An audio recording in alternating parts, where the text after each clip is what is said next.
Good evening, my friends. Thank you for being here. It is our great privilege and honor to have a friend be our speaker this evening, and friends to interview our speaker. So let me say a word about our speaker, and then I will turn it over to our wonderful interviewers. Max Lerner was born in 1924 in Vienna, Austria. After he was expelled from school by the Nazis, the family fled to Paris. After 3 years of challenges, they secured visas to the United States, and in April 1941, they arrived safely in New York City. At 18, Max enlisted in the US Army, knowing he would eventually be drafted. He was eager to be involved in the war. Because of his language skills, he was assigned to the Military Intelligence Training Center at Camp Ritchie in Maryland. Almost a year after volunteering for service, Max became an American citizen, which he says was the proudest day of his life. He went back to Europe as an American soldier in March 1944 and was recruited into the Office of Strategic Services and served as a special agent in the Counterintelligence Corps while still engaging in secret missions for the OSS. After Germany's surrender, Max was involved in the short-lived denazification effort in Europe. Today, Max is an author and a member of the Speakers Bureau of the Museum of Jewish Heritage, a living memorial to the Holocaust. And we're so honored to have him with us and to interview him. We're privileged to have two members of our Tasty Senior Youth Group Board, Andrew Feller and Hannah Freeberg. I'm going to turn it over to Andrew and Hannah to offer some questions. If you have questions that you'd like to ask Max, we may have a few minutes at the end, and I'd encourage you to write your questions in the chat box. So I'm going to turn it over to Andrew and Hannah, who will take it from here. Okay, hello everybody.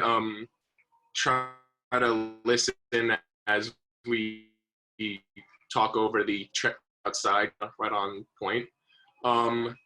So our first question for Max is just about your background, your roots. Is where did you grow up, and did you have any siblings, or do you still have any siblings? I grew up in Vienna, Austria, where I was born in 1924, an unimaginable time from now. I had a sister who was 4 years younger than me, and my parents and my sister and I lived a normal upper middle class life in Vienna. And then the Nazis took over Austria, and the 7.5 million Austrians enjoyed it very much, except for the 180,000 Jews that lived in Austria. My sister is no longer with us, but she left me 3 wonderful nephews that I'm very close with. So before you came to the US, where in Europe were you living? I know you traveled around Europe a little bit after you left Vienna. We had a lot of trouble. First, when I was expelled, when our Jews were expelled from my school, the first thing we had to do was to clean the sidewalk that we had polluted for all these years. We were given toothbrushes and we had to clean the sidewalk. That was our introduction to the German Reich. We got out to Paris, and in 1940, Germany defeated France and entered Paris, and we left Paris for a 6-week odyssey trying to get out of France. We tried to get into Spain, but Franco, who was the dictator of Spain, was an ally of Hitler and didn't let us get in there. After 6 weeks on the road, sleeping in haystacks, in barns, in one place in Pau, we slept in a school. There were thousands and thousands and thousands of refugees coming down from Paris. Then France surrendered, and there was a division. Northern France was occupied by the Germans, and the section of southern France was occupied or was supposedly free under a collaboratist regime called the Vichy regime for its headquarters in Vichy, France.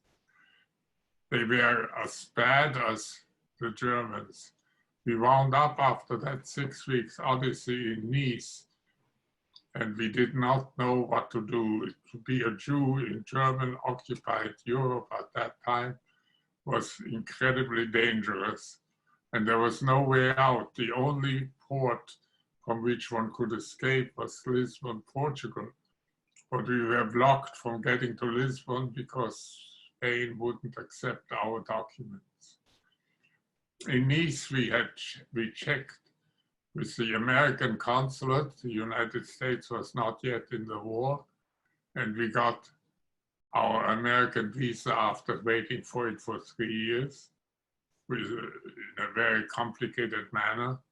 And then getting to Lisbon, the only place where there was a ship, was a major challenge, which we overcame. I have no time to tell you about it. And from Lisbon, we managed to get on a ship in Nyassa and arrived in New York April 25th, 1941, on a Friday.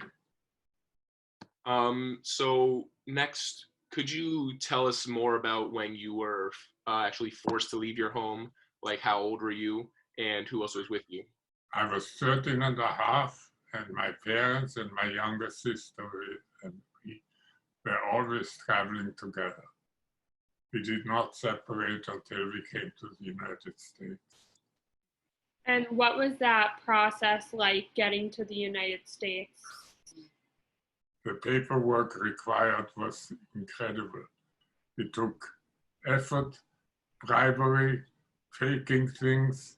We broke any number of Nazi laws, but we made it. Next question.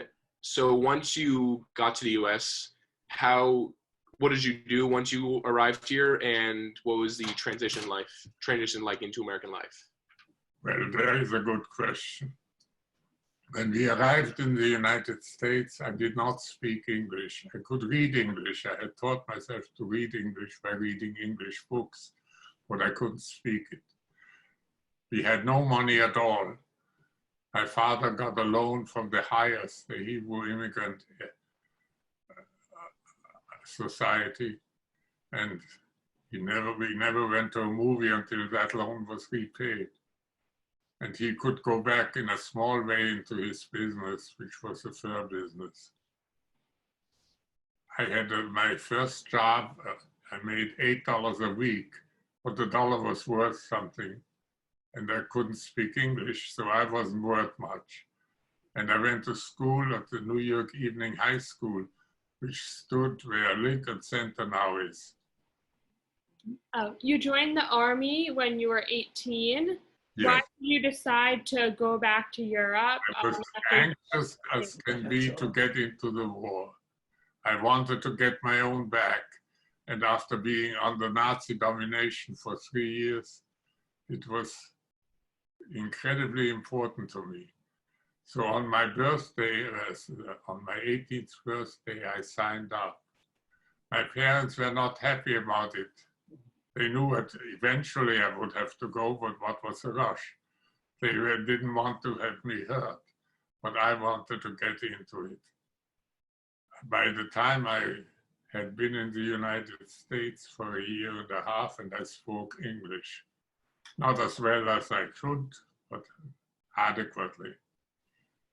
I went into the army, I was called up, went to several camps where I was tested, and then eventually wound up at the Military Intelligence Training Center in Camp Ritchie, Maryland, where I was trained for over 9 months in various intelligence disciplines, interrogation of prisoners of war, for instance, military intelligence interpreter, because I speak French as well as German. Then I went overseas as an American soldier, landed in Northern Ireland in a replacement depot, where I was recruited by the OSS, the predecessor to the CIA, and joined them, and eventually went over to France after D-Day. I didn't participate in D-Day, but I participated in the rest of the conquest, or reconquest, or liberation, if you will, of Europe from German domination. I got to Paris on August 25th with the first troops that entered and liberated Paris. That was an experience. I crossed the Rhine in a boat into German territory. I was involved in the Battle of the Bulge, which was the only time I actually had to fire my gun. And then I got to Dachau, the concentration camp at Dachau, 2 days after liberation, which was the most horrible experience of my life. What do you think it's important for young people to know as we remember the Holocaust, as there's not many survivors left? What is important is to understand that it wasn't only the Nazis, but it was all of Germany. Hitler was elected legally with a majority of the votes of German parliament. And he didn't lie, he planned. If you read his book, Mein Kampf, you knew exactly what he wanted to do, and he did it. So all of Germany is responsible for the rise and actions of Hitler. I'll let you quote, I always like to quote one statement. For evil to exist, it is only necessary that good men do nothing. Keep that in mind. Don't be one who does nothing. When there is evil in the world, you have an obligation to stand up against it. I wish that the Germans, who are a cultured people, had remembered that. So after fighting in the war, what was it like coming back to the US after that and starting your life again? Well, my life hadn't really started before I went into the army. When I came back, by that time I spoke good English, accented, but as well as I speak it now. When I came back, I got a variety of jobs, and I went to school at night, first to finish a college degree and then to get a master's degree from Columbia, because the GI Bill of Rights paid for it. I had a series of jobs. I got married, I had children, I made some money, and I can afford to live on the Upper East Side. That's the story of my life. Thank you. There's some questions in the chat box now that some people have asked. All right. Someone asked, how could you join the army without being a citizen? A very good question. And the point was, at that time, you could not fight and go overseas if you weren't a citizen. The result was that I joined the army, and while I was in Camp Ritchie, I became a citizen. And it was 2.5 years after I had arrived in the United States. And it was a wonderful experience for me to put up my hand and swear allegiance to the United States. After all, I did not have a country from the moment that Germany occupied Austria. And it was only after I became a citizen that I would be allowed to fight and go overseas and fight. Okay, so another question from the chat is, what was your feeling when you were interrogating other Nazi soldiers, and did they know that you were Jewish? That depended on how quickly I needed information from them. If I had time, I tried to make a point of it. But when I needed information urgently, then I used whatever technique was possible. Being nice, being not so nice. After the war was over, during the 6 months I spent in the town of Wiesbaden in Germany, I was head of the police department, the German police department, and I used them to look for Nazis. The SHAEF, the Supreme Headquarters Allied Expeditionary Force, had issued a booklet listing Nazi ranks in the various paramilitary organizations as which ones were subject to immediate arrest, including, of course, all members of the SS. You know, the SS was a special paramilitary force that included the Gestapo and the concentration camp guards and the various other organizations that killed Jews. Was there any discrimination against Jews within the army, the American army? I did not experience any. And in Camp Ritchie, of course, many of my fellow students were Jewish refugees from Germany or Austria or other parts of the former of Europe. So you were forced to leave your home at 13 and a half, like you said. But do you know when exactly your family knew that they were in danger still living in Austria? I have an uncle and an aunt living in Vienna. She escaped. He was killed in Auschwitz. I had other relatives living in what was then Czechoslovakia, but is today the Czech Republic, who had various experiences and died. And I had an uncle who, with his son and wife, managed to go illegally to Palestine, British-dominated Palestine, where they became legal only after the establishment of the state in 1948. After seeing so much horror and destruction in Europe, how did you remain positive throughout the whole experience fighting in the war? My joy was that we won, that we got our own back. One of my favorite photographs is Munich was the center of the Nazi party. They called it the capital of the Nazi movement. And they had built a tremendous edifice called the Brown House, which was the headquarters and center for the Nazi party. And it took me 2 hours to find the ruins of the Brown House.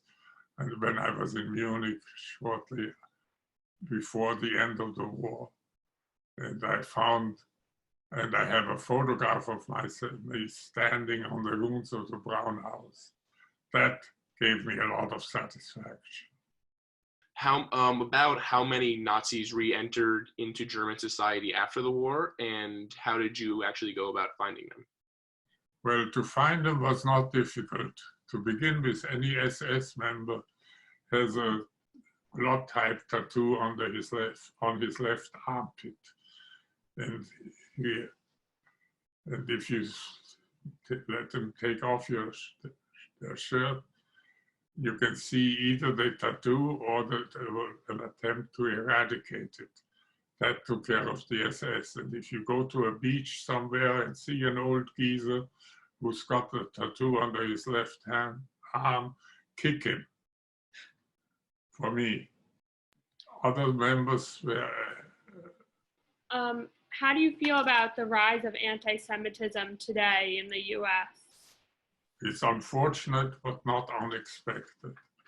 Anti-Semitism, it seems to me, is a disease that will last as long as humanity lasts.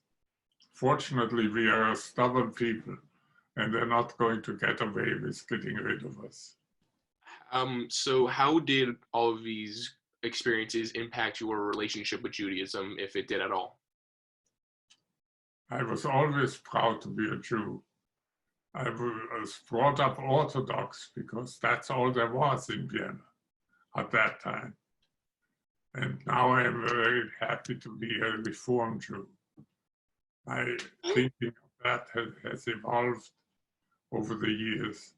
I used to be Orthodox, then I was a conservative for a long time, and now I'm happily Charité Reform. Thank you so much for answering all these questions. I think there's one more question. What stood out when you were seeing the concentration camps, like people being liberated in the concentration camps at the end of the war? I got to Dachau 2 days after it was liberated. Dachau was not an extermination camp. Dachau is in a beautiful suburb of Munich, and it was a labor camp, but people were starved and killed nevertheless. When I got there were still starving inmates and some who had died because they ate too quickly when our troops gave them food. There were bodies still lying around, and there was an incredible smell, and all these poor people. It was the worst experience I'd had to come in and yet see American troops taking care of and ministering to the survivors. But the smell and the sight of the bodies lying around will always stay with me. How do you feel about Germans in Germany today? That's a very difficult question because instinctively I should hate them, but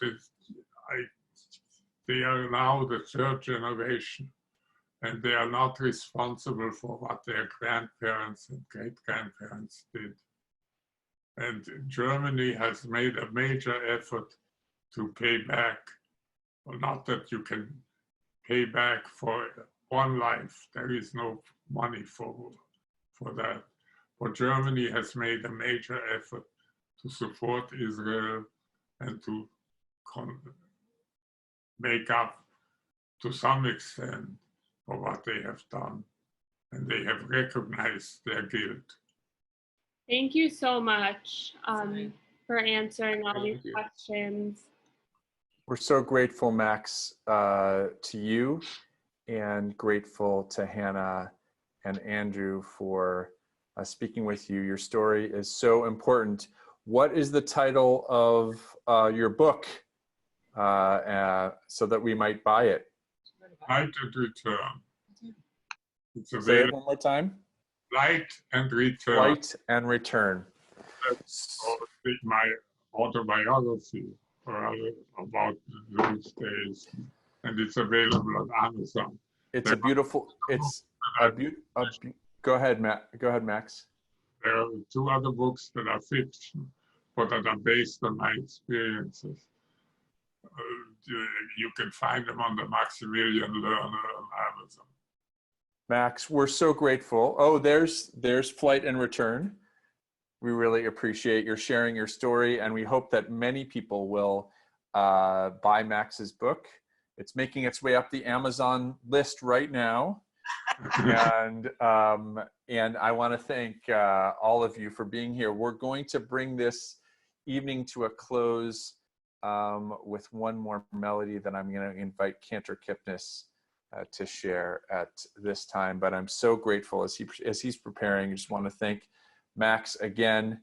The accolades are coming in the chat box. So Max, I hope you're seeing all of that, all the gratitude that we have for you for sharing your story. And again, to Hannah and Andrew for your loving and courageous interviewing of Max. We appreciate your time and everything that you're doing and the way in which you're modeling for your peers and for those younger than you and for all of us as well.